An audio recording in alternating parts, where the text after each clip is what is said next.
Today we're going to explore a powerful concept that can transform your life in just minutes.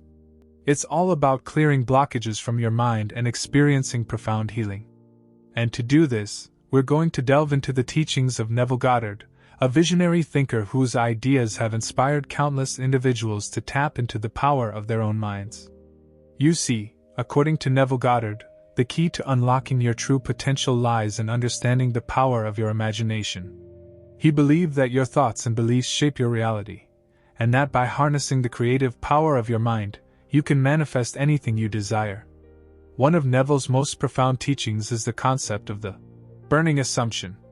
This idea suggests that when you hold a belief with unwavering conviction, it becomes a self-fulfilling prophecy. In other words, whatever you assume to be true will inevitably manifest in your life. Alright, let's break this down a bit. So, how does what Neville Goddard talks about relate to clearing blockages and making your mind feel better? Well, it's like this.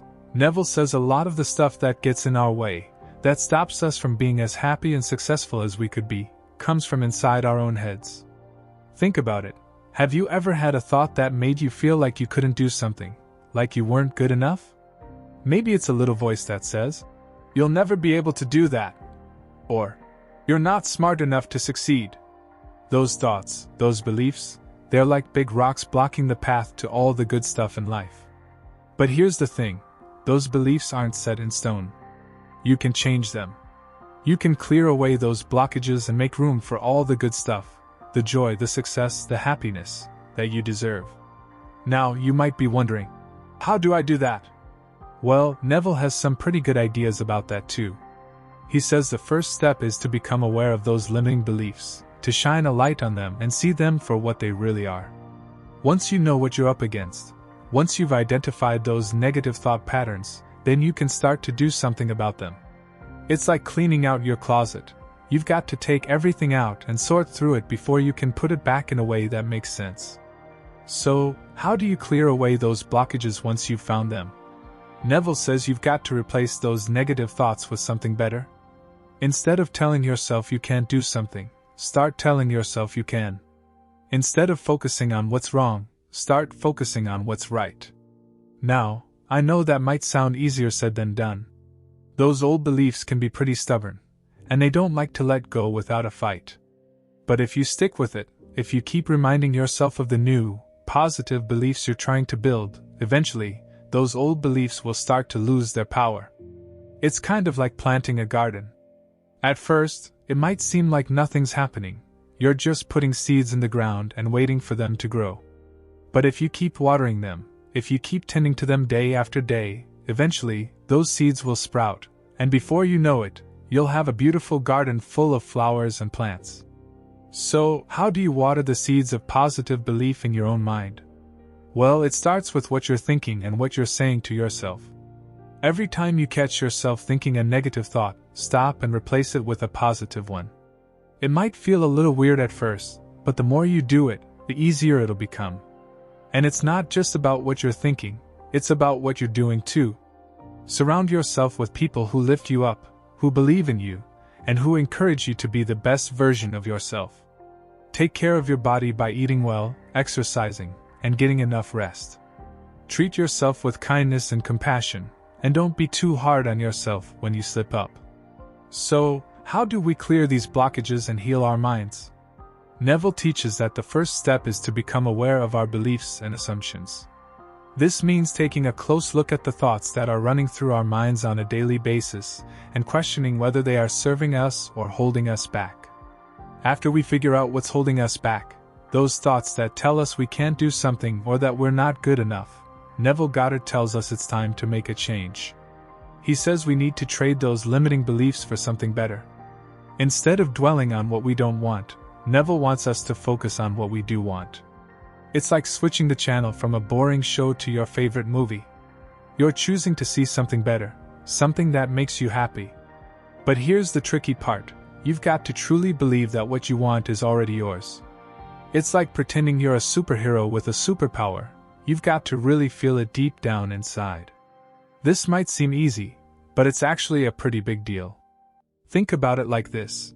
Imagine you've been wearing glasses with the wrong prescription for years. Suddenly, you get a new pair that helps you see clearly. It's a whole new world, right? Well, changing your beliefs is like getting those new glasses. It opens your eyes to a whole new way of seeing things.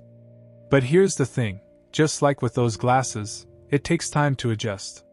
Your brain might resist at first, clinging to those old beliefs like a comfy old sweater. But if you stick with it, if you keep reminding yourself of the new, empowering assumptions you're making, eventually, it'll start to sink in. So how do you make this shift? How do you convince yourself that what you want is already yours? Well, it starts with your thoughts. Every time those old, negative beliefs creep in, you've got to kick them to the curb and replace them with something better.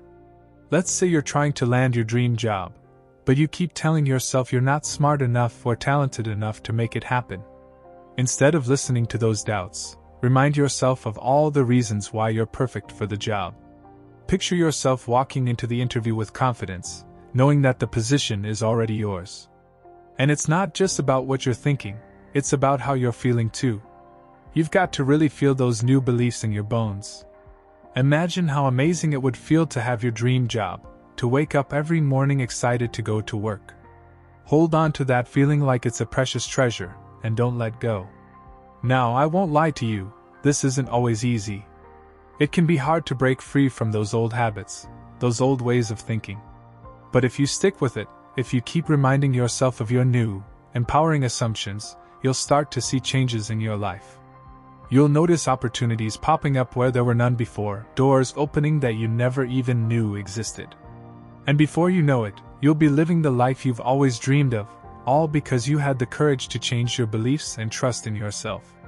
Neville often used the metaphor of gardening to illustrate this concept. Just as a gardener must tend to their plants with care and attention, so too must we tend to the garden of our minds. By planting seeds of positive belief and nurturing them with love and attention, we can cultivate a mindset of abundance and prosperity. One of the biggest things Neville Goddard talked about is this idea called living in the end. It might sound a bit confusing at first, but it's actually pretty simple. It's all about acting as if whatever you want has already happened. So, let's say you really want something. Maybe it's a new job, a loving relationship, or a big dream you've had for a long time. Instead of just wishing for it or hoping it'll happen someday, Neville says you should act as if it's already yours. That means feeling the joy, gratitude, and fulfillment that you would feel if your desires had already come true. Now, I know what you might be thinking. How can I feel happy and grateful for something that hasn't even happened yet? It might seem a little weird at first, but it's actually a really powerful practice. Here's why. When you live from this place of inner knowing, when you truly believe that your desires are already fulfilled, you send out a signal to the universe. You're saying, "Hey, I'm ready for this. Bring it on." And believe it or not, the universe listens. You see, according to Neville, your thoughts and feelings are like magnets. They attract whatever you focus on. So, when you're vibrating with joy, gratitude, and fulfillment, you're literally drawing your desires closer to you. It's kind of like when you're baking a cake. You don't just sit around hoping the cake will magically appear. You follow the recipe, mix the ingredients, and put it in the oven. And even though you can't see the cake yet, you trust that it's baking away, getting closer to being done with every passing minute. Living in the end is like putting your desires in the oven. You trust that they're on their way, even if you can't see them yet. And just like with baking a cake, it takes a little time for your desires to come to fruition. But if you stay patient and keep believing, before you know it, they'll be right there in front of you. Now, I want to be real with you. Living in the end isn't always easy. It takes practice, and sometimes it can feel like you're just pretending. But here's the thing, the more you practice, the easier it gets, and the more natural it starts to feel. So, how can you start living in the end? Well, it all starts with your imagination. Take some time each day to visualize your desires as if they've already come true. Picture yourself in that new job, feel the love and warmth of that relationship, or imagine yourself living your wildest dreams. But don't stop there. Really immerse yourself in those feelings. Feel the excitement bubbling up inside you, the gratitude overflowing from your heart, and the joy radiating from every cell of your being. The more you can tap into those feelings, the more powerful your manifestation will be. Now, you might be wondering, how long does it take to clear blockages and heal your mind using Neville's teachings? Well, the truth is, it can happen in just minutes. The moment you make the decision to let go of limiting beliefs and embrace the power of your imagination, you open yourself up to a world of infinite possibilities. It's important to understand that change doesn't happen in the blink of an eye. Just because you start applying Neville's ideas doesn't mean everything instantly gets better. Healing, whether it's physical, emotional, or spiritual, is a process. It's like peeling an onion. You have to go through layer by layer. Think about it. You've probably spent years, maybe even decades, building up beliefs and habits that have held you back. These patterns are deeply ingrained in your mind, and they won't vanish overnight. It takes time and patience to untangle the mess and replace negative thoughts with positive ones. But here's the good news. While healing may not be instant, it's definitely possible. By sticking to Neville's teachings and staying focused on your goals, you can start to see real changes in your life sooner than you might think. Consistency is key. Just like watering a plant every day helps it grow, consistently applying Neville's principles will gradually shift your mindset and pave the way for transformation. It's about making small changes every day and staying committed to your journey. So, if you're ready to clear blockages from your life and experience true healing, I encourage you to dive deeper into Neville Goddard's teachings. Explore his books, listen to his lectures, and above all, put his principles into practice in your own life. The power to transform your reality lies within you, and with Neville as your guide, there's no limit to what you can achieve. You are the master of your own destiny, and by harnessing the power of your imagination, you have the ability to create the life of your dreams. So why wait? Start clearing blockages from your mind and healing your life today. People ask me how to live from the end. In their comments, they know the importance of doing so. They know that imaginary acts help, but they can't do them consistently. Some of them say that they can't visualize. Don't worry. In this video, I will tell you about a technique that is so simple yet powerful. It has been discussed by Neville Goddard many times in his books. I see it as an extremely easy way to think from the point of view of having your desire rather than thinking about your desire. You know this technique very well. You might have heard about it but not fully used it. So, throughout the video, I will show you some examples of how you can use it to your maximum advantage. Some of you might have guessed this technique. For those who didn't, it is called inner conversation. Many people use techniques because they are tools that can help them achieve and maintain the feeling of the wish fulfilled. There is nothing wrong with using a technique. Inner conversation, on the other hand, is a technique that can help you achieve the feeling of wish fulfilled. Inner conversations are also a part of imagination. Not only are visuals imagination, but so are your inner dialogues.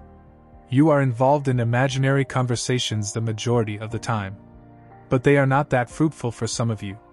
It's because you talk from the place of unfulfilled wish. From day to night, if you observe yourself, you will find yourself saying some words internally. You might be playing conversations based on some regrettable events, or the events you attended during the day, or about something that didn't go as per your wish. In this technique, instead of playing those hurtful, regretful conversations, you are required to replace them with a happy conversation that somehow satisfies you. These conversations must come from a place of fulfillment. Like in Neville Goddard's book, there is a story of a lady who has a very negative relationship with her employer. She said that her employer was unjust and never appreciated her work. Upon listening to this, Neville advised her to watch her inner conversations as the cause was within. Following the advice of Neville, she noticed that throughout the day, when she left her home for work and after coming back from work, she was always blaming and criticizing her boss. She was amazed by what she was doing, so she followed Neville's advice. And the next time her boss crossed her mind, she started having a beautiful inner conversation with him. Then everything got changed. Her boss started praising her, and everything became all right. As others repeat what we secretly whisper to them, the secret is always within. The secret is your inner conversations. I know some of you are manifesting your specific person. What do you think manifesting them is all about? Speaking only a few affirmations, and then having negative conversations with them throughout the day. Well, it is not like that. Manifestation is not about using techniques but changing your state of being. It is about changing your dominant state. If you are manifesting a specific person, inner conversations become an extremely powerful tool for living from the end. You can have these conversations at any time and anywhere. Whether you're driving a car, working out at the gym, having coffee, or simply sitting on the couch. You can imagine having a conversation with them about your honeymoon destination. If you really want to go far, you can have conversations with them about your kids. Like this, you can have a conversation with them. Also, you can have an inner conversation with a family member or a friend who is telling you that you and your specific person look good together, that you are made for each other, and all of that stuff.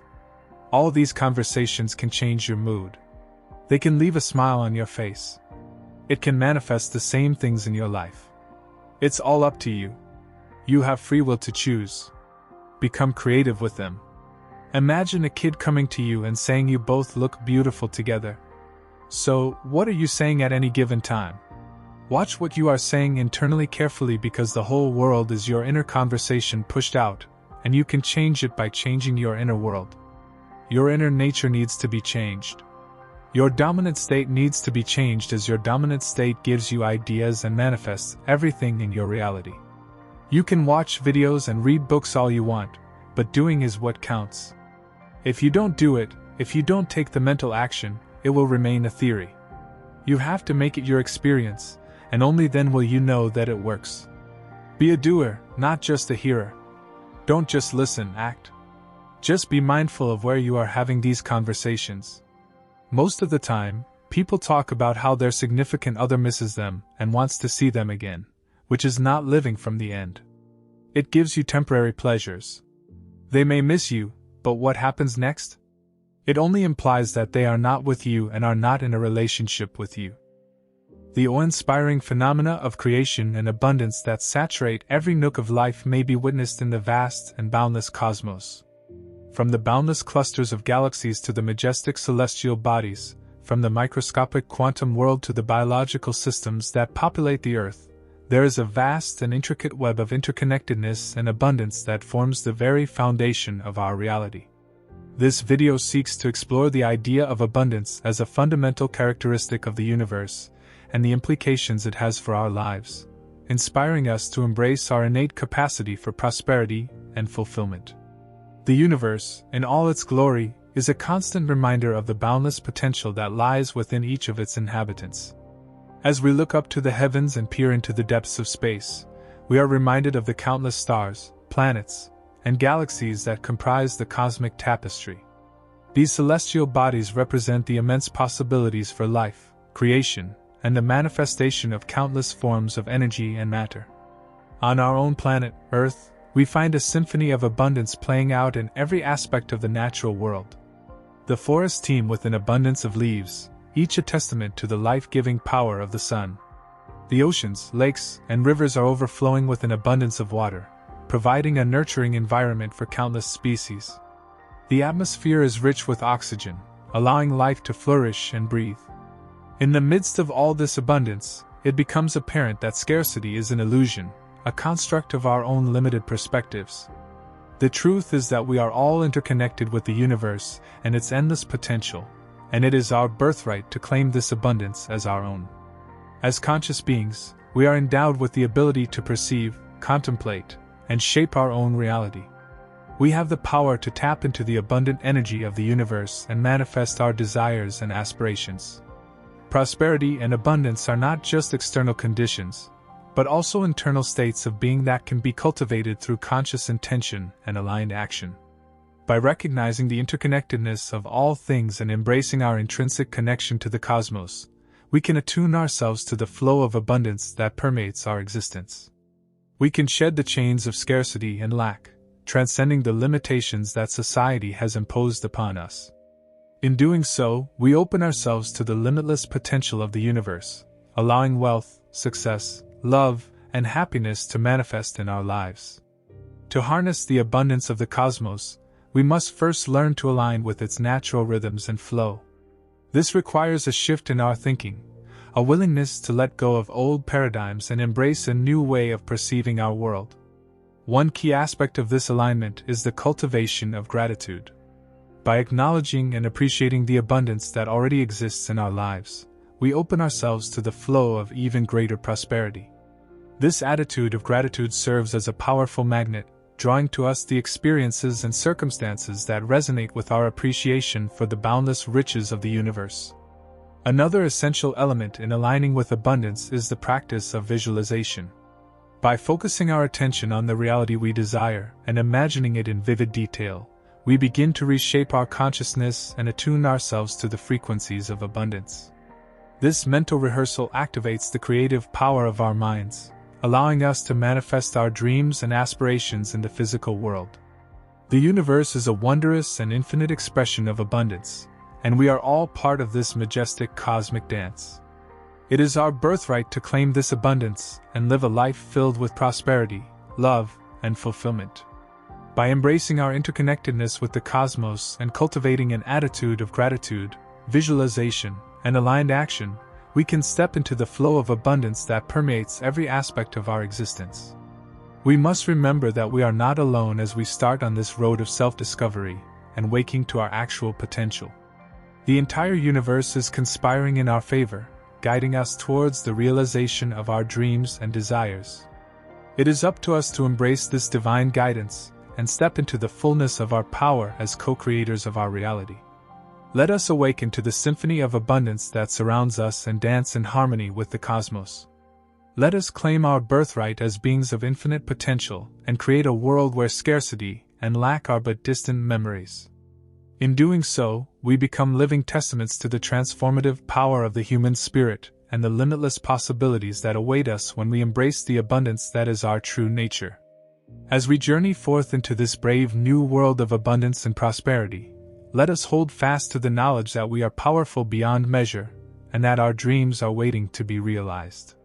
Let us face each day with the courage to claim our birthright and the conviction to live our lives in alignment with the cosmic dance of abundance.